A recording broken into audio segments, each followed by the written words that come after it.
이슈 TV의 금요일 순서 2부 막 출발했습니다. 자, 저희가 청취율 조사 얘기를 들었기 때문에 또 안 해드릴 수가 없습니다. 선거 때만 되면은 국민들한테 납작 인사하는 정치인들 마냥 너네도 그러냐 이렇게 그 얘기를 제가 들었어요. 전혀 아닙니다. 여러분들께서 그 YTN 잘 들어주시고 있다. 그럼 들어보니까 오후에는 이슈 앤 피플이 들을만하다 이렇게 의견 주시잖아요. 저희가 쑥쑥 잘합니다. 그리고 청취율 조사 기간 때만 방송 열심히 하나요? 매일매일 열심히 할 겁니다. 믿어주십시오. 자, 2부의 첫 코너 02로 전화 올 거예요. 그때 말씀해 주시면 되고 나 이슈 앤 피플 얘기했는데 라고 살짝 귀뜸해 주시는 분들께 또 커피 쿠폰 쏘아드리겠습니다. 2부의 첫 번째 코너는 잘 채운 뉴스의 정채훈입니다. 네, 정채훈 씨 오셨어요. 어서 오세요. 네, 반갑습니다. 네, 금요일이라 왠지 가뿐하죠. 이거 끝나면 이제 좀 심적인 여유가 생길 것 같습니다. 심적인 여유. 그래요. 자, 첫 번째 소식입니다. 문형배, 이미선 두 명의 헌법재판관이 오늘 퇴임하죠. 네, 그렇습니다. 문형배 헌법재판소장 권한대행, 이미선 재판관이 6년의 임기를 마치고 오늘 퇴임합니다. 지난 9일에 마은혁 재판관이 합류하면서 헌재가 지난해 10월 이후 6개월 만에 구인 완전체가 됐었는데요. 네, 두 재판관이 퇴임으로 당분간은 7인 체제로 운영될 걸로 보입니다. 네. 이 변수가 한덕수 대통령 권한대행 국무총리의 후임자 지명이었죠. 네. 퇴임하는 두 재판관 후임으로 이완규 법제처장과 함상훈 서울고법 부장판사를 한 대행이 지명한 걸 두고 논란이 일었는데요. 헌재가 이 지명 행위에 대한 가처분 인용 결정을 내리면서 헌법소원 본안 판단 전까지 효력은 정지됐습니다. 그렇군요. 그럼 대선 전까지는 7인 체제로 갈 가능성이 높겠군요. 네, 맞습니다. 대선 이후에 새 대통령이 지명하는 후보자가 임명돼야 다시 9인 체제로 돌아갈 걸로 현재로선 관측되는데요. 네. 다만 7인 체제 헌재에서도 사건 심리와 선고는 가능합니다. 네, 그런데 법률에 위헌 결정, 탄핵 결정, 헌법 소원 인용 결정 등에 있어서는 재판관 6명 이상의 동의가 필요하죠. 네. 그래서 만약 재판관 의견이 5대2나 네. 4대3으로 갈리는 경우에는 후임자 올 때까지 좀 기다렸다가 결론을 내려야 하는 상황도 생길 수 있습니다. 그렇군요. 자, 또 두 번째 소식입니다. 문재인 정부 당시에 부동산 관련 통계가 102차례 왜곡됐었다고요? 네, 어제 감사원이 발표한 보고서에 담긴 내용인데요. 문재인 정부 당시에 대통령 비서실과 국토교통부 등이 통계청 그리고 현재는 한국부동산원인 당시에 한국감정원을 압박해서 부동산 관련 통계를 최소 102차례 왜곡했다고 밝혔습니다. 네. 한국감정원 실무책임자가 국토부 과장에게 이번에 제대로 협조하지 않으면 조직과 예산을 날려버리겠다, 사표를 내라라는 말을 들었다는 진술도 나왔습니다. 네. 네, 감사원은 관련자 총 31명에 대해서 징계 요구와 인사자료 통보 등을 권고했는데요. 네. 앞서 감사원은 2023년 9월을 중간 발표 당시에 장하선 전 청와대 정책실장 또 김현미 전 국토부 장관 등 22명에 대해서 수사 의뢰한 바 있습니다. 그럼 부동산 지표가 그렇지 않은데도 안정적으로 내려가고 있다는 식으로 수치를 바꿨다는 거죠? 네, 이거를 두고 마사지했다라는 표현을 쓰더라고요. 그렇죠. 네. 보고서에 따르면 장하성 전 실장은 문재인 정부 출범 다음 달인 2017년 6월부터 부동산원에 주간 아파트 매매 가격 확정치를 공표하기 전에 주중치, 속보치를 미리 제출하라는 지시를 내렸고요. 청와대는 이런 식으로 확보한 자료를 정부에 좀 유리하게끔 바꾸는 마사지를 했다고 합니다. 네. 주요 부동산 정책을 발표하는 시기가 되면 이런 정부의 통계 조작 압박이 더 들어온 걸로 전해지고 있는데요. 정부의 부동산 대책이 집값 안정에 긍정적 효과를 냈다는 내용을 통계에 반영하라고 지시한 식입니다. 근데 다른 건 몰라도 이 통계는 정말 이러면 안 되죠. 네. 정말로 통계는 거짓말을 안 한다는 말이 있는데 이런 일이 있으면 어떤 정권이 있어도 네. 무슨 일이 있어도 그것만 지켜줘야 된다는 생각이에요. 네. 자, 다음 소식입니다.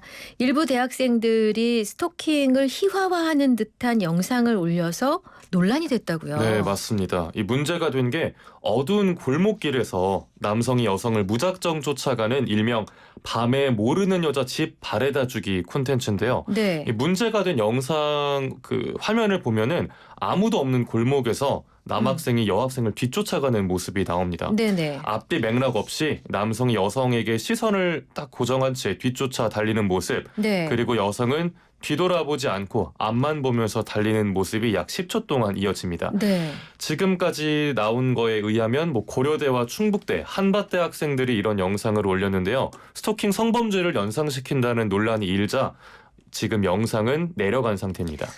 아니 지금 정황만 들어도 소름이 돋는데 네. 어머 이게 웬일이래요?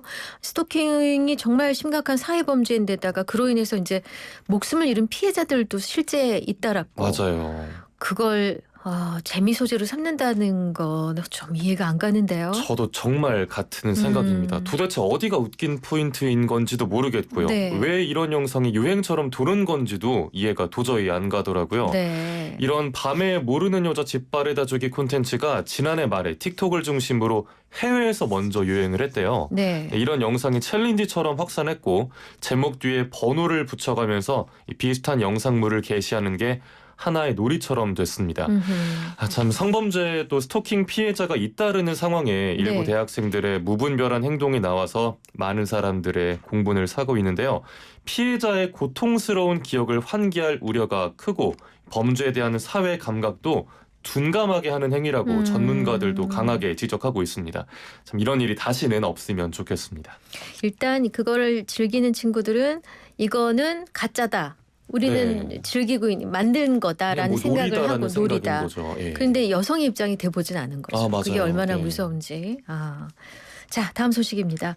1980년대 희대의 어음 사기 사건 당사자 장영자 씨가 5번째 실형을 살게 됐다고요? 네, 실형 한 번 사는 것도 참 흔치 않은 일인데 예. 5번을 살게 됐습니다. 예. 150억 원 상당의 위조수표를 행사한 혐의로 지난달 대법원에서 실형이 확정된 건데요. 네. 1심에서는 무죄 판결이 나왔다가 네. 2심 재판부는 1심 깨고 징역 1년을 선고했고요. 네. 대법원이 상고를 기각하면서 장 씨는 여태껏 총 5번의 실형을 받고 34년을 합치면 복역하게 됐습니다. 감옥에서만? 네. 아니 제가 기억하기로도 진짜 80년대쯤이었던 것 같은데 80년대 그때가 아마 처음이었을걸요? 네. 찾아보니까 1982년에 남편이랑 6,400억 원대 어음 사기 사건을 일으켜서 법원에서 징역 15년을 선고받았더라고요. 와. 이 첫 번째 형기를 4년 남긴 1992년에 가석방이 됐었는데 네. 1994년 다시 140억 원 규모의 차용 사기 사건으로 4년형을 선고받고 두 번째로 구속됐습니다. 네. 1998년에는 광복절 특사로 다시 풀려나요. 네네. 그런데 2000년에 190억 원대 국권 화폐 사기 사건으로 수감돼서 네네. 15년을 복역했습니다. 여기까지가 세 번째고요. 네. 끝이 아닙니다. 예. 2015년에는 지인들을 속여서 6억 원을 편취한 혐의로 구속 기소돼 2020년에 징역 4년을 확정받았고요. 그리고 이번에 선고된 5번째 실형까지 이 장영자 씨가 81세인데 감옥 생활만 34년을 살게 됐습니다. 참 황당하면서도 화가 나는 일입니다. 근데 아마 이분은요. 82년도에 6,400억 원대 사기를 쳤잖아요. 네. 82년도에 6,400억이라는 돈은 이거는 지금 전 가늠이 조 단위 당연히요. 그러네요. 상상이 안 가네요. 수조에 해당할 텐데 그러다 보니까 그 이후에 몇백억은 내가 옛날에 얼마를 했는데 이거 가지고라고 생각하는 거 그럴 아닌가. 수 있겠네요. 라는 생각이 잠시 들었는데 네. 참 안타깝습니다. 네. 한 번뿐인 인생을 이렇게. 자, 마지막 소식 있습니다. 요즘 어린이와 청소년을 중심으로 봄 독감이 기승이요. 네. 오. 올해 15주 차였던 지난 6일부터 12일까지 한 주 동안 독감 의심 환자가 외래 환자 1000명당 21.6명으로 나타났습니다. 네. 일주일 전과 비교하면 28%가 훅 늘었고요. 최근 5주 연속 증가세라고 해요. 네. 통상 독감 유행은 연말 또 연초 무렵에 정점을 찍고 좀 잦아들다가 새학기가 시작하면 학생들을 중심으로 다시 유행하는 경향이 있죠. 네. 15주차 환자 규모만 보면 2019년 이후 6년 만에 가장 많다고 합니다. 15주차 환자. 네. 그렇군요. 근데 독감 걸리면은 진짜 이루 말할 수 없을 만큼 아픈데, 근데 독감에 A형이 있고 B형이 있는데 요즘은 무슨 종류예요? B형입니다. 네, 지난주에 검출된 독감 바이러스의 약 97%가 B형 독감 바이러스였습니다. 네. B형이 보통 A형보다는 증상이 가벼운데요. 네. 대신에 봄철까지 쭉 지속해서 유행하는 경향이 있고요. 네. 또 지난 겨울에 만약 A형 독감에 걸렸다가 나았다고 해도 네네. B형에 또다시 걸릴 수도 있습니다. 아이고 저런. 네. 네. 참 걸리면 정말 고생 많이 하잖아요. 맞아요. 독감. 네, 네. 예방이 가장 중요하겠죠. 네네. 손 씻기와 기침 예절 지키기, 마스크 착용 등 꼭 지키시고요. 또 이번 절기 독감 국가 예방 접종이 이달 30일까지입니다. 국가 예방 접종이 있었어요? 네. 오, 예. 얼마 안 남았습니다. 이달 네. 30일까지고요. 아직 만약에 접종하지 않았다면 지금이라도 맞으시길 바라겠습니다. 이 독감 이런 거 유행할 때 저는 혼자 사는 분들이 제일 먼저 떠올라요. 젊은 층에서도 많고 어르신들도 네. 많으신데 혼자 있을 때 제일 서러운 게 뭐죠? 막 아픈 몸져 거, 눕고 아픈 막 거. 예, 병원 갈 힘도 예, 없고. 그러니까 네. 좀 단디 대비하셔야겠습니다. 자, 잘 채운 뉴스는 모두 정리해 드렸고 이제 잘 채운 퀴즈 내주세요. 네, 오늘의 잘 채운 퀴즈입니다. 대한민국 역사상 가장 악명 높은 여자 사기꾼이죠. 장영자 씨가 5번째 실형을 선고받았다는 뉴스 조금 전에 전해드렸는데요. 네, 네, 장영자 씨는 사채 시장에 이것으로 유명했습니다. 네. 주로 큰 거래를 한 사람을 비유적으로 이르는 말인데요. 왕언니. 왕언니 아니에요. 일단 오답입니다. 오답이에요. 예. 네, 네. 그다음에 이것은 네. 무엇일까요? 일단 두 글자입니다. 큰 거래를 하는 사람을 비유했다. 네, 좋아요. 자, 오늘도 영양과다 날지 못하는 힌트 요정을 그리면서 그의 직무대행을 네. 기꺼이 맡아준 정채훈 씨의 힌트를 기대하겠습니다. 네, 그분을 기리면서 기리기보다는 그리워하면서 네, 죄송합니다. 보내버렸어요, 아니, 방금? 아닙니다. 네, 저 좋아합니다. 네.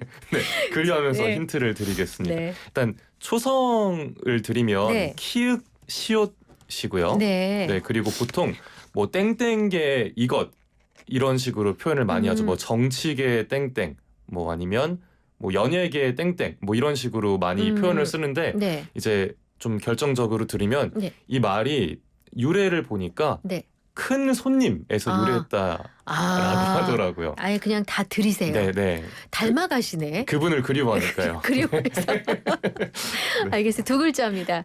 초성이 키읔시옷이라고 아예 다 넘겨주셨어요. 네. 이미 정답이 오고 있습니다. 자, 두 글자입니다. 샵 0945 우물정 0945 유료 문자입니다. 그리고 무료인 곳이 있어요. YTN 어플하고 유튜브 실시간 댓글창에 오시면 되고요. 정답자 가운데서 5분 선정해서 저희가 선물 보내드리고 있습니다. 노래 한 곡 듣고 오겠습니다. 그 전에 우리 잘 채운 뉴스를 잘 채워주신 정채훈 씨 보내드립니다. 고맙습니다. 네, 고맙습니다. 김혜연이에요. 간 큰 남자.